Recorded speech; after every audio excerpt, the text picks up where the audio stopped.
nesta noite.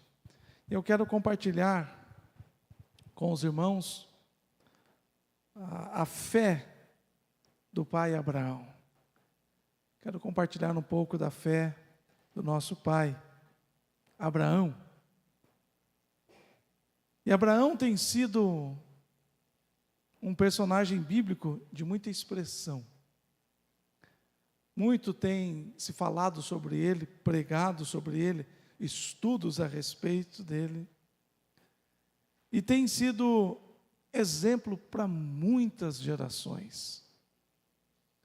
Muitas gerações têm sido edificadas pela vida de Abraão, pela fé de Abraão, pela história que Abraão tem,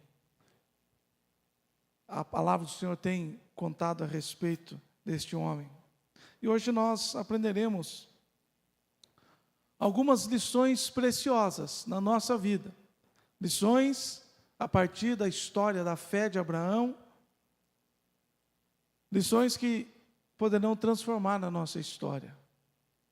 Eu não digo poderão, duvidando da palavra do Senhor ou do exemplo bom de Abraão, mas esses exemplos poderão transformar a nossa história se nós cremos e se colocarmos em prática na nossa vida. Alguém pode perguntar: o que a história de Abraão tem a acrescentar na minha vida? Porque devo prestar atenção nesta mensagem? Porque devo aplicar no meu tempo em ouvir este sermão?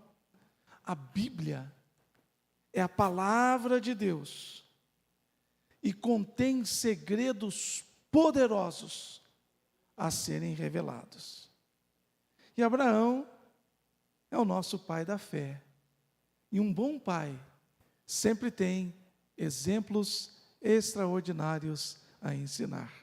E como diz Paulo em Gálatas 3:7, todos os que são da fé são filhos de Abraão. Se nós estamos aqui nesta noite é porque nós somos da fé. Nós somos os da fé e somos filhos de Abraão.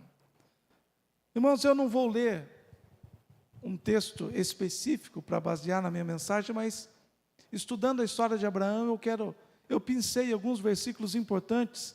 É lógico que no tempo que nós temos aqui não dá para aprendermos. Deixa eu trocar esse microfone, irmãos. Vamos ver se esse aqui melhora. Eu pensei alguns versículos da história de Abraão que podem nos trazer exemplos e ensinamentos poderosos nesta noite. Então eu não vou ler um texto específico, mas nós vamos passear um pouco na história de Abraão no livro de Gênesis. Gênesis 12:1, todo mundo conhece esse texto. Ora, disse o Senhor a Abraão: sai da tua terra, da tua parentela, da casa de teu pai, e vai para uma terra que eu te mostrarei. É interessante que Gênesis 12:1 não diz que o Senhor apareceu a Abraão. Não diz que o Senhor desceu a Abraão. O texto está nos contando que o Senhor disse a Abraão. Então, quando eu olho para esse texto, eu posso entender que Abraão conhecia a voz de Deus. Abraão conhecia a voz de Deus. E nós precisamos entender algumas coisas poderosas a respeito da voz de Deus.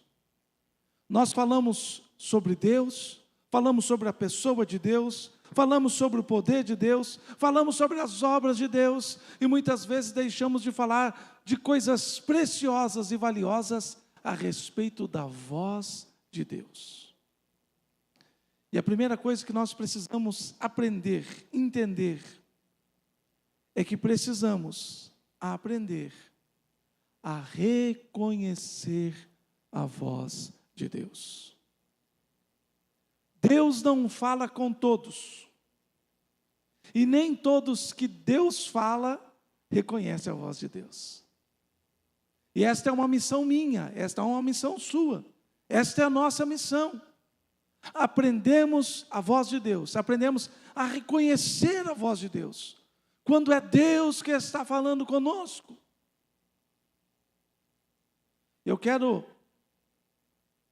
Eu gosto de contar histórias bíblicas que é mais fácil da gente entender. Todo mundo conhece a história de Ana, casada com Eucana, que não podia ter filhos, e a alma dela estava amargurada, e ela então foi ao templo e orou e disse: Senhor, se tu me deres um filho homem, um filho varão, eu devolverei aqui no templo, para que ele te sirva todos os dias da sua vida. E ela vai para a sua casa, ela concebe, ela dá à luz a um menino, e quando o menino desmama, ela lembra-se da sua promessa, do seu voto. E aqui nós aprendemos que Ana era uma mulher de caráter, era uma mulher de palavra.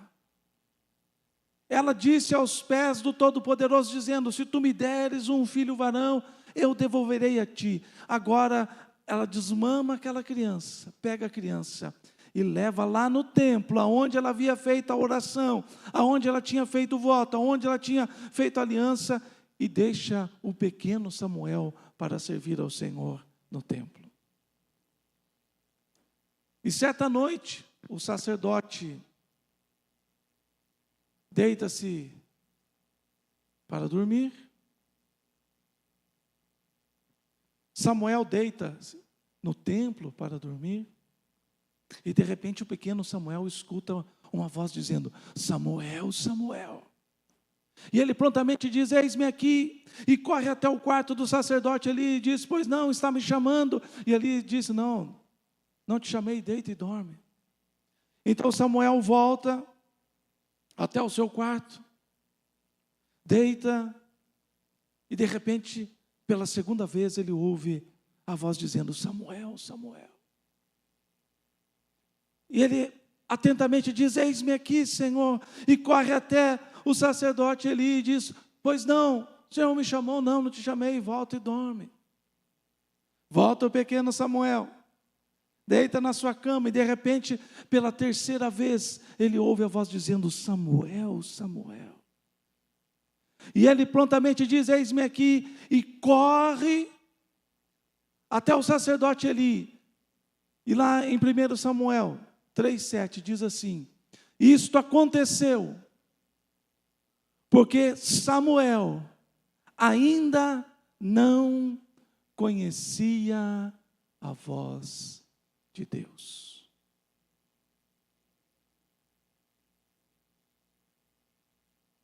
E quando ele chega pela terceira vez ao sacerdote, o sacerdote diz: entendeu? Falou: deve ser Deus que está chamando este menino.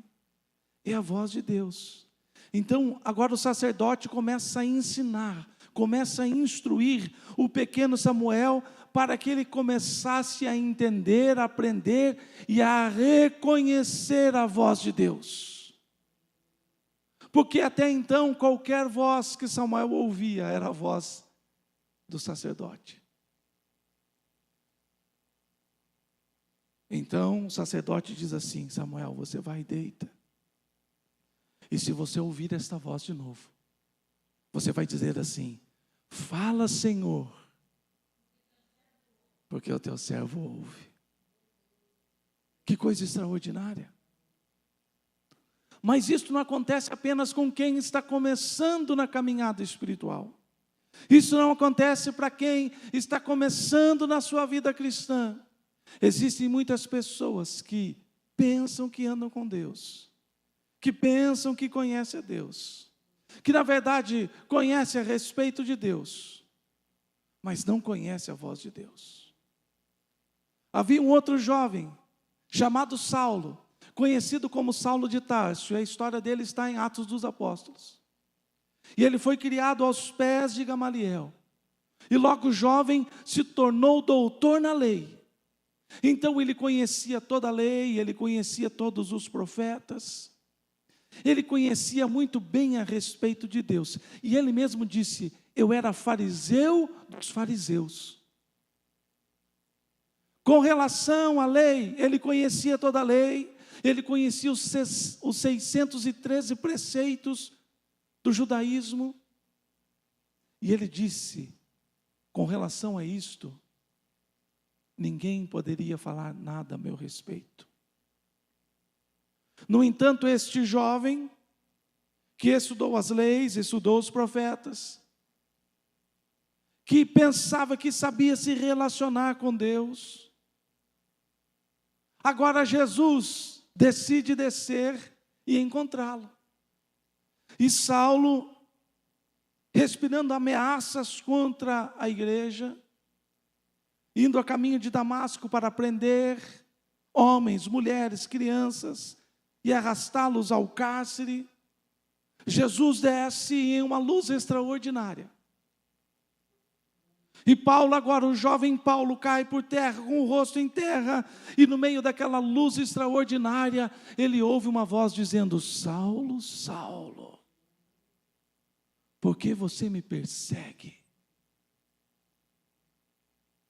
E qual foi a resposta do jovem Saulo? Quem és tu, Senhor? Um jovenzinho chamado Samuel não conhecia a voz de Deus, mas agora um jovem formado doutor na lei, que pensava que sabia tudo a respeito de Deus, descobriu que não conhecia a voz de Deus. Então nós, enquanto cristãos, precisamos, a primeira coisa, aprender a reconhecer a voz de Deus. Mas não basta apenas conhecer a voz de Deus, nós devemos conhecer a voz de Deus, mas devemos temer a voz de Deus. Abraão conhecia a voz de Deus porque Deus falou assim: sai da tua terra, da tua parentela, da casa de teu pai e vai para uma terra que eu te mostrarei. Ele sabia que era Deus falando. E ele saiu porque ele temia a voz de Deus. Quem sabe você conheça o casal mais famoso da história, Adão e Eva. Adão e Eva tiveram um privilégio que nenhum outro casal na história teve. A Bíblia nos afirma que todos os dias Deus pessoalmente descia para conversar com Adão e Eva lá no jardim. Toda a viração do dia, por volta das 18 horas, Deus descia e ia conversar com Adão face a face. Até um dia que a abençoada da Eva resolveu dar ouvido à serpente, comeu do fruto proibido, levou o fruto ao seu esposo, o seu esposo também provou daquele fruto, e de repente, lá em Gênesis 3:10, Deus diz assim: Adão, aonde está você, Adão? E ele disse assim: ouvi a tua voz no jardim e tive medo, e me escondi por entre as árvores. Ninguém mais tem autoridade, nenhuma outra pessoa que pisou esta terra tinha mais autoridade de falar a respeito de Deus e da voz de Deus do que Adão e Eva, porque eles experimentavam todos os dias a presença de Deus e a voz de Deus. E nos dias que estamos vivendo, nós vemos pessoas dizendo: assim diz o Senhor, quando Deus não falou. Olha, esta é a voz de Deus, quando não é a voz de Deus. A gente vê aí no YouTube, nas redes sociais, o que mais tem hoje? Falsos profetas, profetizando sobre a vida das pessoas e dizendo: olha, Deus me mostrou, Deus revelou, Deus está falando, Deus está mostrando, quando Deus nada falou. Adão teve medo da voz de Deus. Ele não disse assim: tive medo da tua presença, tive medo da tua glória, tive medo da sua santidade, tive medo da sua soberania, tive medo da tua voz. Ouvi a tua voz ecoando pelo meio das árvores do jardim, tive medo e me escondi. Pastor Fausto, irmã Mariazinha, missionária Mariazinha, por mais de 60 anos, sempre tiveram programas em emissoras de rádio.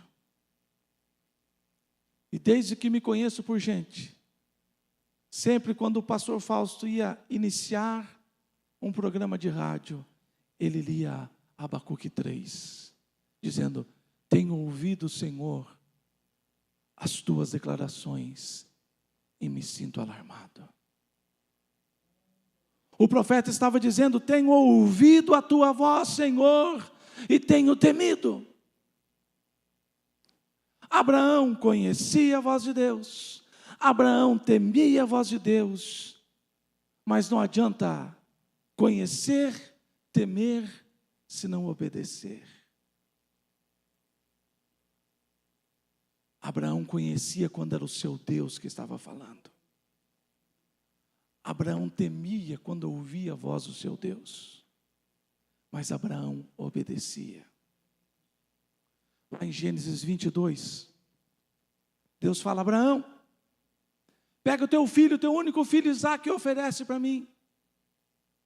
Abraão pega a lenha, pega fogo, pega o cutelo, pega o seu filho, caminha por 3 dias até encontrar o monte que o Senhor havia ordenado, sobe no monte, constrói um altar, coloca a lenha sobre o altar, amarra o seu filho sobre o altar, pega a faca, pega o cutelo, e quando ele vai oferecer o seu filho a Deus, Deus diz a Abraão: não faça isto com o menino, porque agora eu sei que você me teme.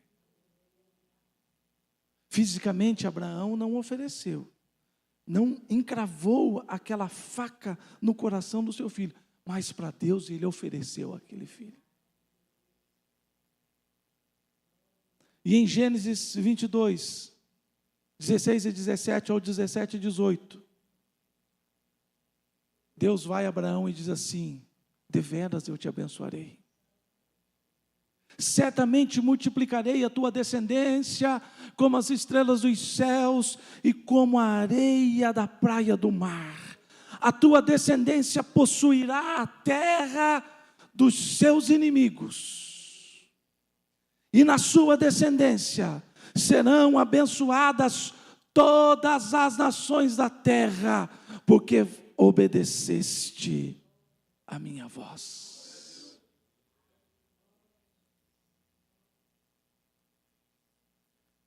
Deus falando com Abraão, agora Deus fala com o seu povo. Nós cantamos aqui, Deuteronômio 28, Deus dizendo: se atentamente ouvires a voz do Senhor teu Deus, tendo cuidado de guardar os mandamentos que hoje te ordeno, o Senhor teu Deus te exaltará sobre todas as nações. Oh, aleluia!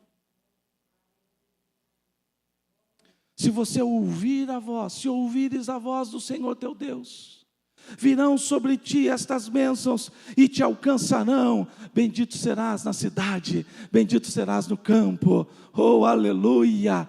Bendito o fruto do vosso ventre, bendito o fruto da terra, bendito o fruto do ventre dos vossos animais, bendito será a cria das vacas, das ovelhas, bendito o teu cesto, bendito a tua amassadeira.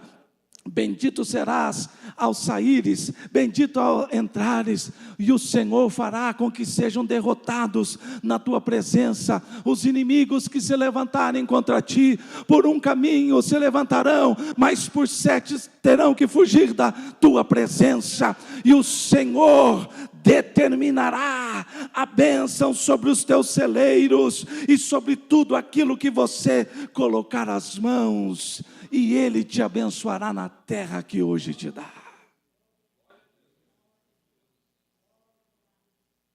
Então, quando eu olho para a história de Abraão, em Gênesis 12:1, a lição valiosa que fica para nós: devemos aprender a conhecer a voz de Deus. É um aprendizado. Devemos temer a voz do Senhor, não podemos brincar com a voz do Senhor e nem levar em brincadeira a voz do Senhor na nossa vida. E precisamos obedecer a voz do Senhor. A fé de Abraão era firme porque conhecia a voz de Deus, temia e obedecia. Agora em Gênesis 12:7, nos narra, nos conta, nos mostra a história do Senhor aparecendo a Abraão e diz assim: apareceu o Senhor a Abraão e lhe disse: darei à tua descendência esta terra. E ali edificou Abraão um altar ao Senhor que lhe apareceu. Então é outra lição importante que nós precisamos aprender com Abraão. E o que significa edificar um altar? Lembre-se, primeiro Abraão ouviu a voz de Deus, conheceu que era Deus que estava dizendo, temeu a voz do Senhor, obedeceu a voz do Senhor, e agora Deus aparece a ele e ele edifica, constrói um altar. Construir um altar, neste contexto, significa que Abraão reconheceu que o Senhor era Deus. Irmãos, nós temos que tomar muito cuidado com o nosso entendimento, o nosso conceito, a nossa percepção de Deus.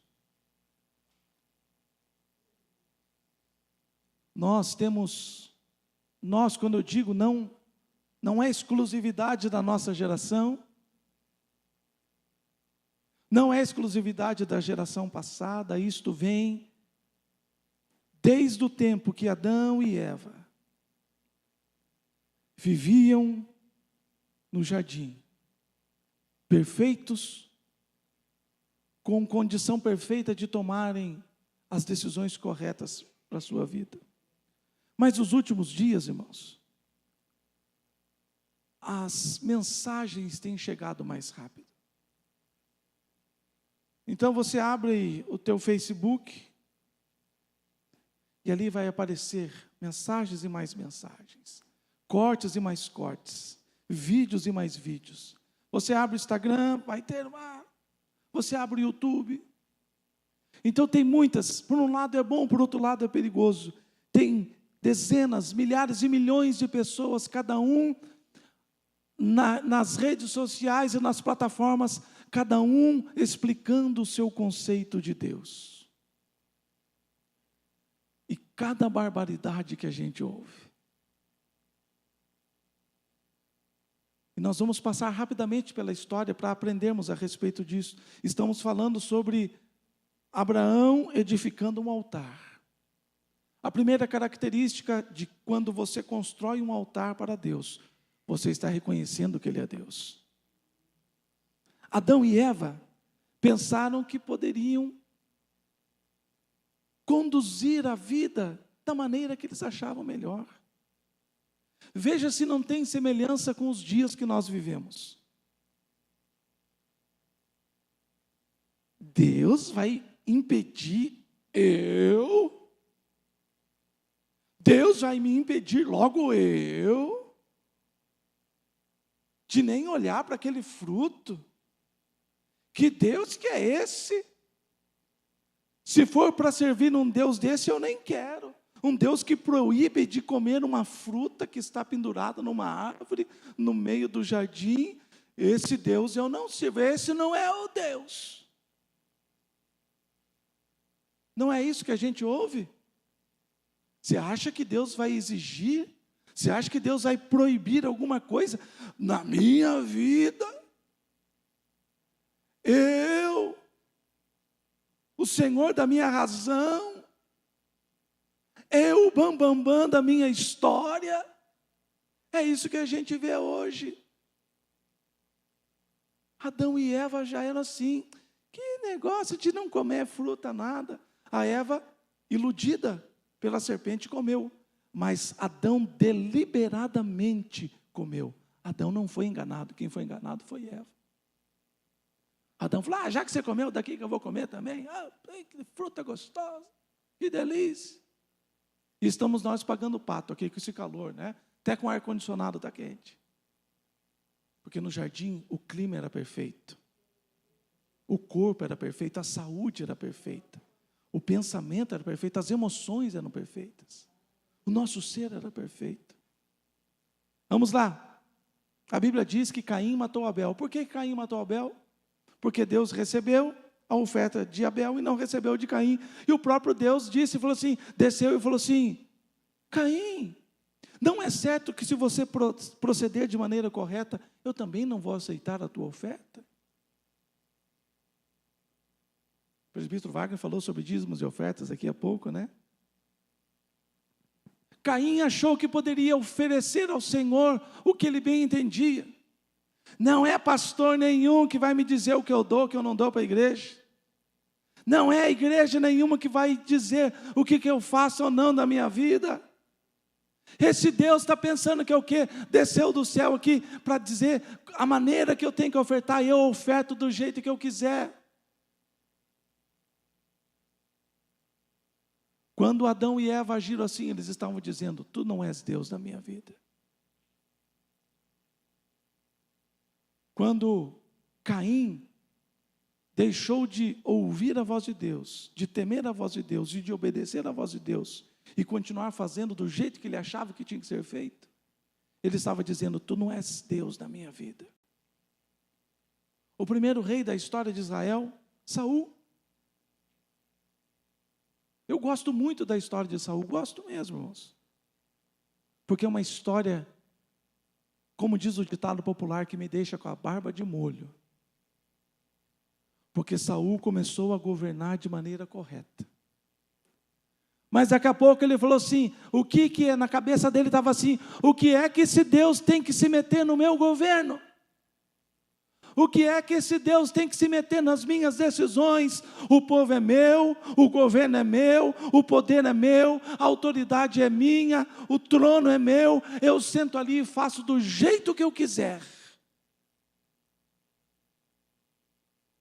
Deus falava assim, Saul mata todo mundo, ele não matava. Saul destrói tudo, ele não destruía. Saul vai, ele não ia. Saul fica, ele ia. Saul espera 7 dias, ele não vou esperar. Saul fracassou terrivelmente, perdeu a sua vida, perdeu a sua salvação,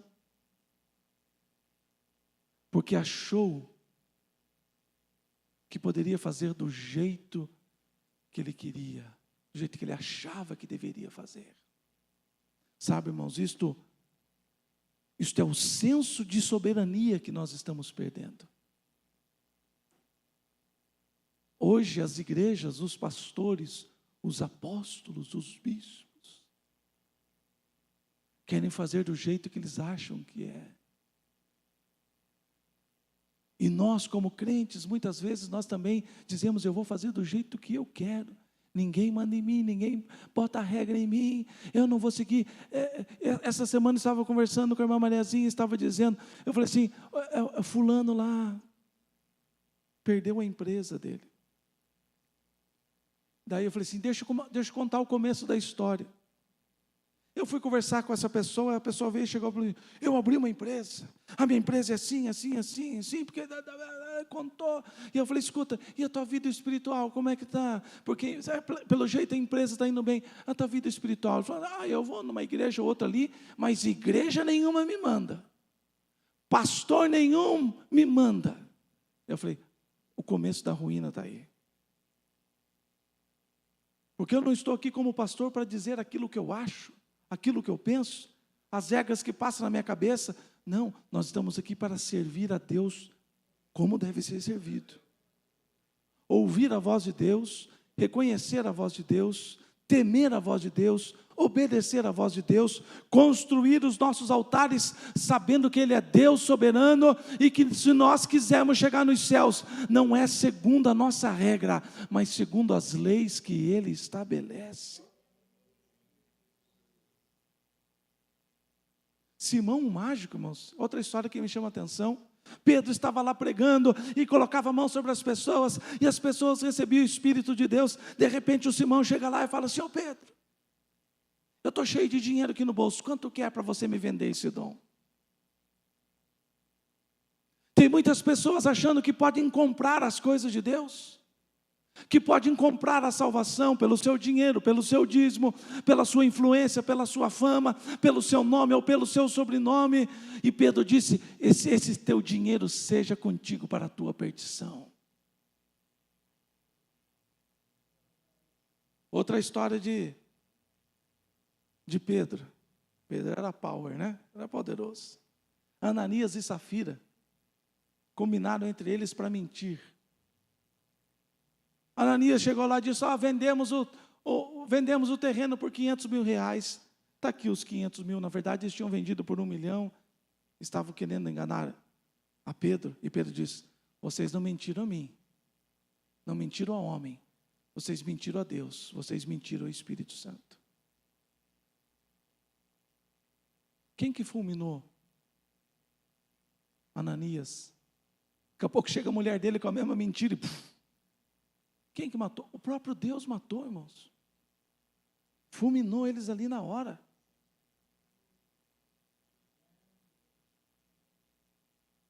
Outra história que eu gosto muito. O apóstolo Paulo é chamado para pregar para o procônsul Sérgio Paulo. E sempre tem um endemoniado no meio.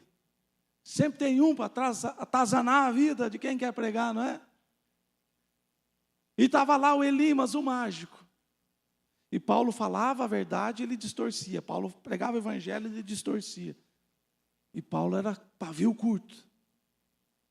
Lembra que a moça começou a dizer: esse aí é servo de Deus. Ele: sai daí, Satanás. A mulher ficou livre do demônio. E Paulo tentando pregar para o procônsul. E o Elimas está se metendo no meio. E de repente Paulo diz assim: filho do diabo, cheio de todo engano, de toda malícia, que tenta acabar, destruir com a justiça de Deus, que não cessas em tentar perverter o caminho daqueles que querem ir pela fé.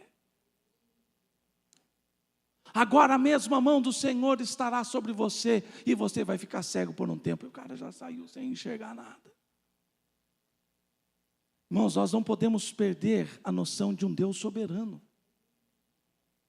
Hoje em dia é pregado um Deus que não pune mais.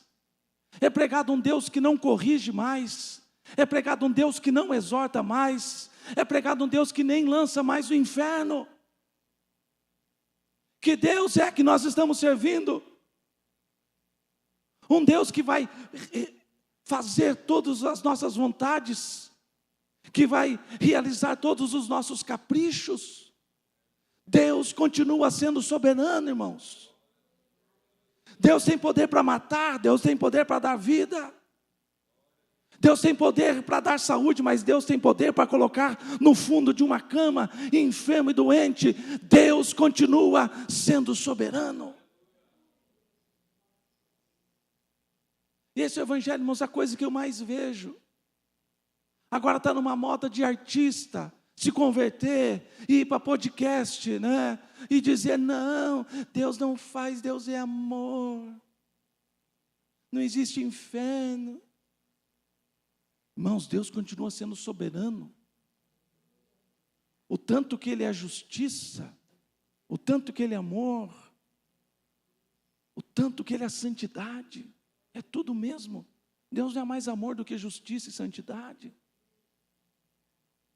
Não vamos cair nesta de que o nosso Deus é um Deus bonzinho para a nossa época.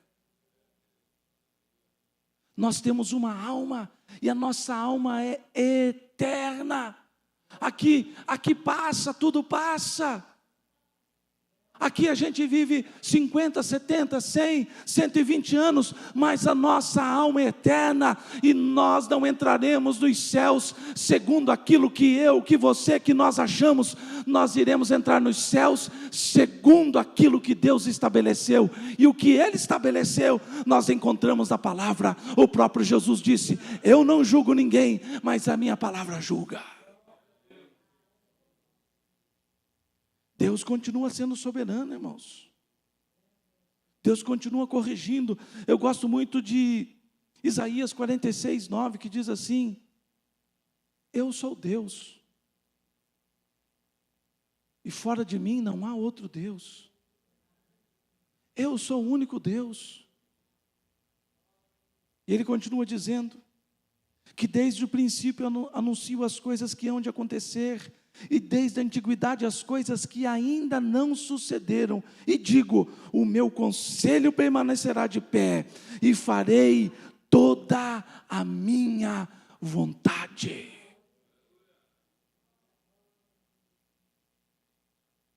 Eu gosto muito de Paulo dizendo: quem és tu para contenderes contra o teu Deus?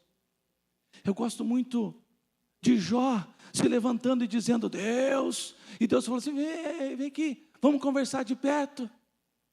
Quem estava junto comigo? Quem que me aconselhou quando eu estava lançando os fundamentos da terra? E Jó caiu, falou assim: eu não sou nada, eu sou um miserável na tua presença, me arrependo do que eu disse. Tu és soberano, tu és maravilhoso, tu és eterno, e o teu conselho permanecerá de pé. Sabe qual é a minha preocupação, irmãos? Não está aqui no meu esboço, mas Deus está levando por este caminho. Essa semana toda eu passei falando sobre o perigo de crentes frustrados. O que eu vou falar aqui não vai contra o que eu prego, mas nós temos que saber ter ciência daquilo que nós pregamos. Se tem alguém que fala de prosperidade, aqui sou eu. Se tem alguém que fala aqui de bênção, sou eu. Se tem alguém que fala aqui que nós devemos orar e declarar, sou eu. Mas tem um monte de crente frustrado, irmãos, porque acha que só declarar e falar, Deus vai cumprir. Essa semana nós estudamos Paulo tentando ir pregar o Evangelho e o Espírito Santo dizendo: não vai, e acabou, ponto final. Nós temos que tomar cuidado para não nos frustrarmos, não com Deus, com a gente mesmo, com o nosso conceito de Deus. Porque quantas vezes a gente ora, não é falta de fé não, irmãos, acontece comigo, muitas vezes eu oro com fé dizendo: Senhor, eu declaro isto, eu declaro essa porta aberta, eu declaro esse problema resolvido, e eu tenho fé no meu coração que aquilo aconteceu, de repente não aconteceu. E eu lembro que Ele continua sendo soberano, Ele continua sendo Deus. Senhor, eu vou continuar orando, porque eu preciso disso, mas eu sei que na hora certa, o Senhor vai agir de maneira correta. Abraão ofereceu Isaque sobre o altar que ele mesmo havia construído, irmãos. Outra coisa, outro detalhe sobre construir altar: primeiro, significa reconhecer que o Senhor é Deus na nossa vida.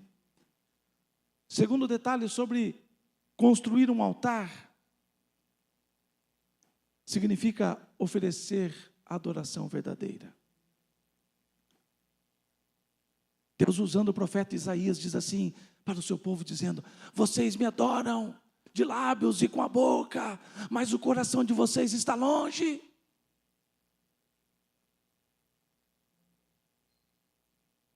Enquanto nós deveríamos fazer como o salmista lá no Salmo 95, ó vinde, adoremos, prostremo-nos e ajoelhado louvemos aquele que nos criou.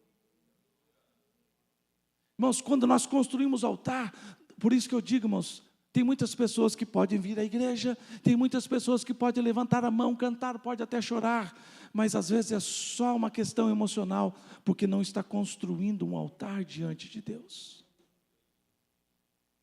A adoração verdadeira é só quando o altar é construído. O altar que Abraão estava construindo, para que era? Para colocar sobre ele o seu único filho, imolar, sacrificar, oferecer, queimar até a última cinza ao Senhor o seu único filho. Então construir o altar significa adoração verdadeira significa renúncia. A adoração verdadeira não é um ato, irmãos. A adoração verdadeira é uma condição de reverência total. E a gente vê, irmãos, dentro da igreja não tem reverência. Quantas vezes a gente está aqui, passa 15 dias preparando uma mensagem, você vê obreiro mexendo em celular, você vê pessoa conversando, cochichando. Daqui a gente vê quando a pessoa disfarça para pegar o celular e mexer. O que nós estamos oferecendo ao Senhor? Está aqui na igreja, mas está pensando, não sei que hora que vai acabar esse culto, porque eu preciso chegar em casa, preciso arrumar a roupa para amanhã, preciso preparar os detalhes, ou resolver, tem que pagar conta, tem que arrumar dinheiro para pagar isso. Isso não é construir altar, irmãos. Construir altar é vir à casa do Senhor e dizer, eu estou indo lá e vou adorar ao Senhor, porque Ele é meu Deus. Não importa quem vai cantar, não importa quem vai pregar, não importa se essa mensagem vai ter 5 minutos ou 1 hora de duração, eu quero construir um altar ao Senhor. Eu vou esquecer do celular, eu vou esquecer da rede social, eu vou colocar no modo avião, não quero saber se estão mandando mensagem ou não, eu quero esquecer dos problemas, eu quero esquecer que amanhã começa uma semana, eu quero oferecer ao Senhor um sacrifício vivo e verdadeiro.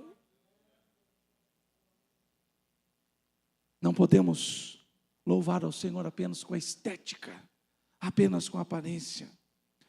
Construir um altar também significa oferecer o melhor da nossa posse. O altar não é para oferecer aquilo que nós não temos. O altar é para oferecer aquilo que já está em nossa mão, aquilo que o Senhor já nos deu.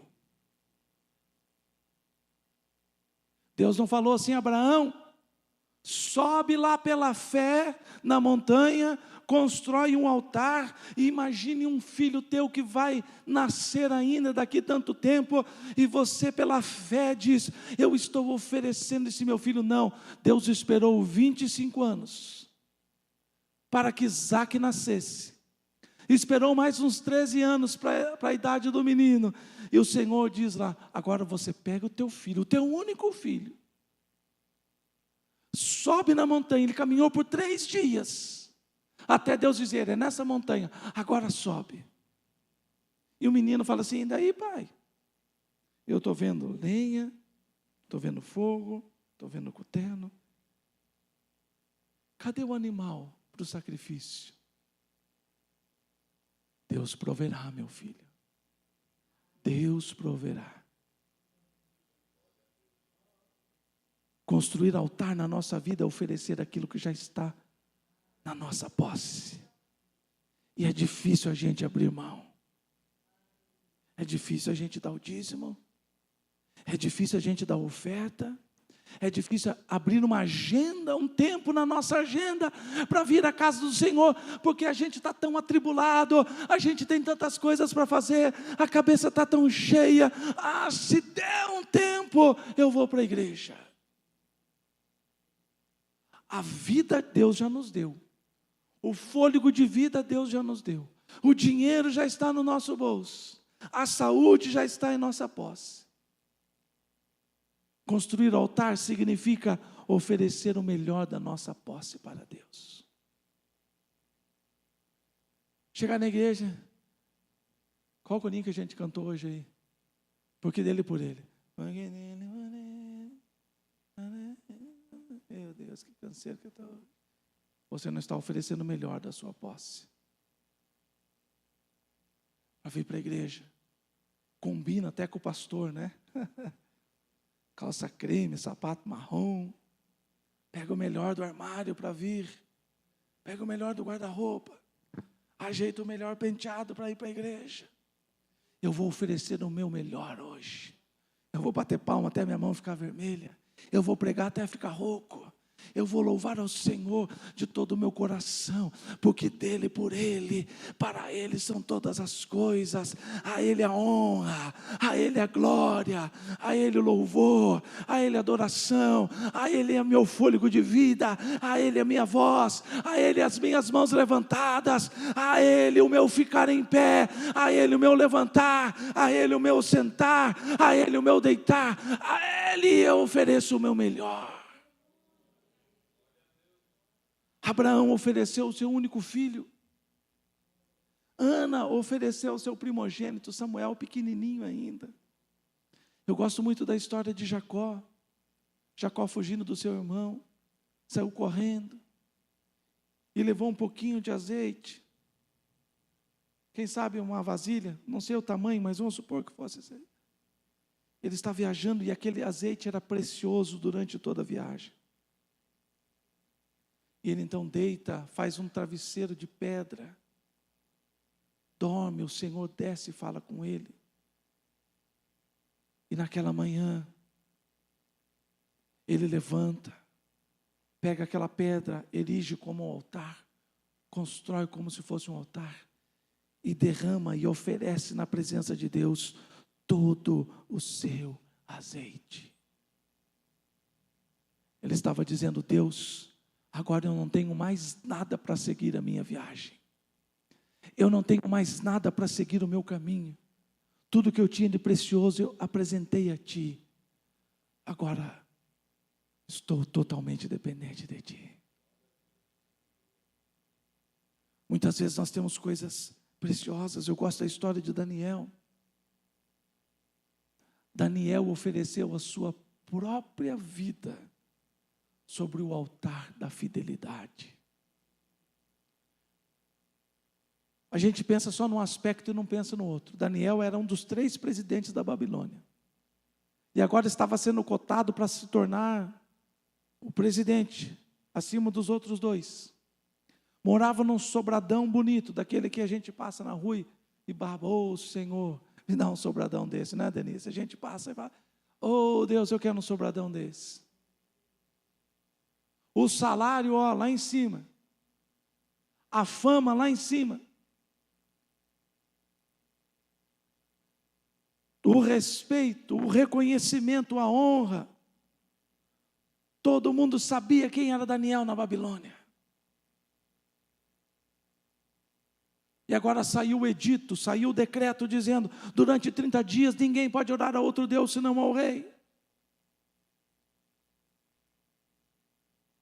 Daniel abriu a janela do 2º andar da sua casa, do seu quarto, em direção a Jerusalém. E ali construiu o seu altar da fidelidade, dizendo: Deus, nem que eu pague com a minha vida, no auge da minha vida, no auge da minha carreira profissional, no auge do meu salário, no auge da minha fama, no auge do meu sucesso, eu ofereço sobre esse altar a minha própria vida. Porque quem sabe se fosse eu ia dizer: Deus, Tu sabes, eu até vou orar, mas eu vou orar com a janela fechada. Os homens não vão ver, mas o Senhor vai me ver orando. Então, Senhor, Tu irás entender. Eu vou dar uma burladinha na lei aqui. A gente leva em consideração as coisas da terra e nunca as coisas dos céus. A gente pensa mais naquilo que nos vale no terreno do que aquilo que nos vale no celestial.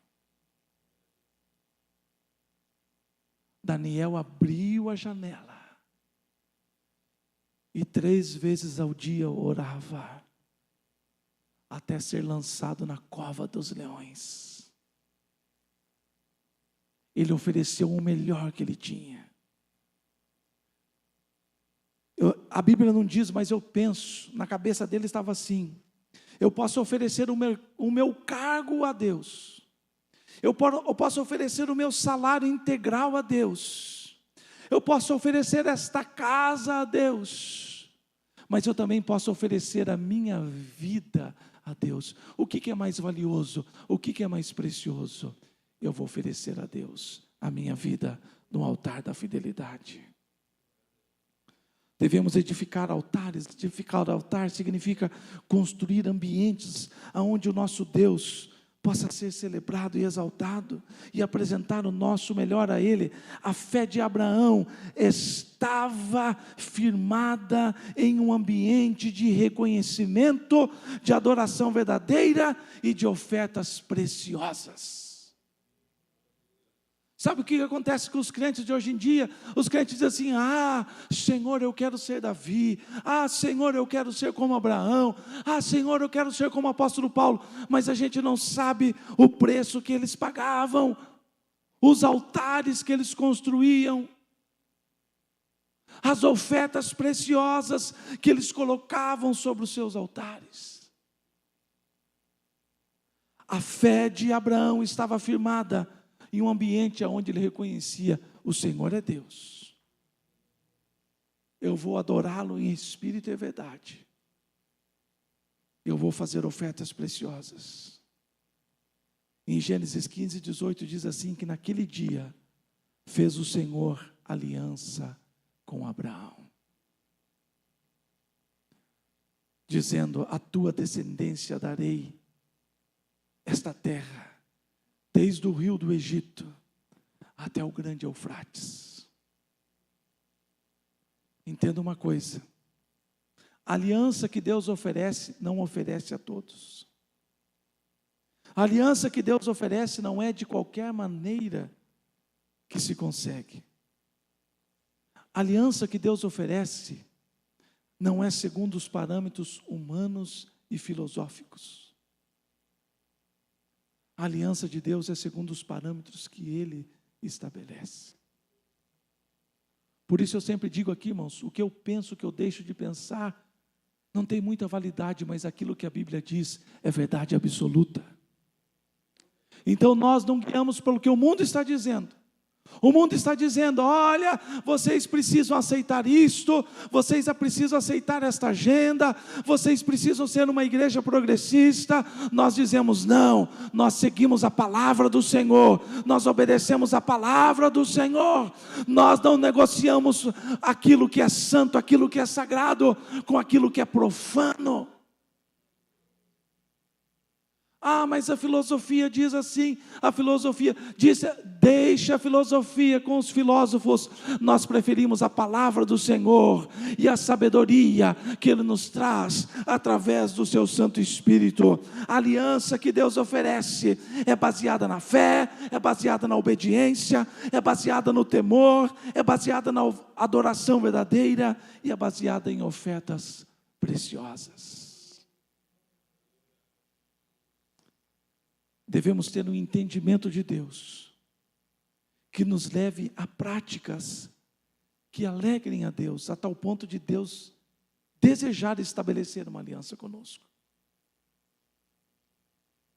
Será que as minhas práticas da semana que passou, nós já estamos encerrando 2023, será que as minhas ações, as minhas palavras, as minhas práticas, tudo o que eu fiz ou tudo que eu deixei de fazer para Deus, será que alegrou o coração de Deus a ponto de chegar nesse finalzinho de ano e Deus falar: eu vou descer lá e vou fazer uma aliança com Ele, eu vou fazer uma aliança com ela. A fé de Abraão estava firmada em conhecer a voz de Deus, obedecer a voz de Deus, construir um ambiente de temor, um ambiente de adoração verdadeira, de ofertas preciosas, que resultou em uma aliança extraordinária